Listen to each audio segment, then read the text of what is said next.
দক্ষিণ হাইলাকান্দি জামিরা পার্ট ১। অনুন্নত এলাকা, চরম দুর্ভোগের শিকার এলাকার ছাত্রছাত্রী ও জনসাধারণ। দুর্ভোগিক জনগণের তীব্র ক্ষোভ সংবাদ মাধ্যমে প্রকাশিত। বিগত কয়েক বছর ধরে প্রায় ৫০০% মানুষ অনেক সমস্যা এড়িয়ে কষ্টকর জীবনযাপনের ধারা তুলে ধরেছেন সংবাদ মাধ্যমের কাছে।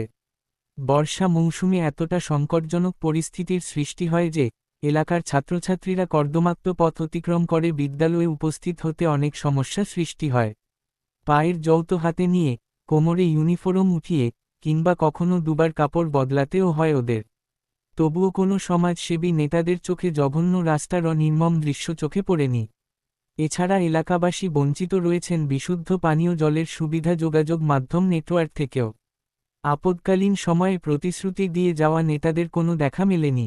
যে কোনো ধরনের অসুস্থ ব্যক্তিকে কাঁধে করে রাস্তা পেরিয়ে হসপিটালে যথাসময়ে নিয়ে যাওয়া যায় না, এতে অনেক গর্ভবতী মায়ের প্রাণ হারাতেও হয়েছে। সুতরাং এই হেন পরিস্থিতি থেকে রেহাই পাওয়া দাবিতে প্রশাসন কর্তৃপক্ষ, সকল সরকারি আধিকারিক ও আসামের মুখ্যমন্ত্রী ও ডিসি মহোদয়ের দৃষ্টি আকর্ষণ করেছেন স্থানীয়রা।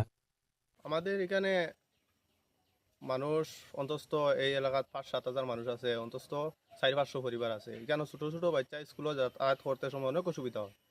এই যে রাস্তা আছে, এই রাস্তা বারিশার দিনও অনেক কাদা। কোনো সরকারি কোনো কাজ এখনো পর্যন্ত ৩০ বছর হয়ে গেছে, কোনো সরকারি কোনো কাজ হয়েছে। গৌতমরা থাকাকালীন অবস্থায় এই রাস্তাত মানে কিছু কাজ হয়েছে, উন্নয়ন হয়েছে, কিন্তু MLA সুজামুদ্দিন থাকা অবস্থায় এই জায়গাত আমাদের এখানে জামিরা শাহজাহান রোড, এই জায়গাত কোনো উন্নয়ন হয়নি। এও একটা জামিরা শাহজাহান রোড একটা রাস্তার ওদিকে একটা রাস্তা গেছে। এখানে অন্তত ৫-৭ হাজার মানুষ বসবাস করে, ৪-৫০০ পরিবার আছে, ১,৫০০ ছাত্র স্কুলে যাতায়াত করে, কিন্তু কোনো নাই,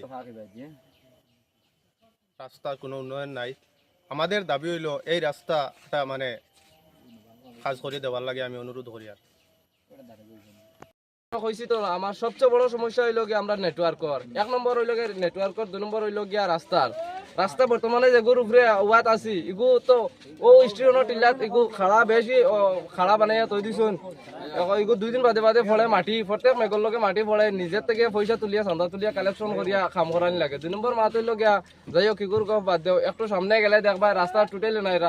স্কুলত ছাত্রসকল যাইতে সময় প্রত্যেক দিন কমরো খাবার তুলিয়া আঠিয়া ২ সেট কাপড় লাগে, ২ সেট। ১ সেট লইয়া টাইসও আইবার অন্তেকে ১ সেট বদলিয়া স্কুল আইব। ঠিক আছে, বুঝছো না নি? আর আমরা যাইতে সময় বাজারও খরচ তাকে বলা লেঙ্গি মারা লাগে, বলা না না ঠিক আছে, লেঙ্গি মারা লাগে। এখন বর্তমানে রুগী একু তাকে যদি ব্লাঙ্কেট ফালাইয়া লাম্পা টাঙ্কা কাটিয়া ওগুলো বইয়া লইয়া লইয়া যাওয়া যাবা লাগে। যেগুলো ক্যান্ডিডেট মানাইলে ও আবার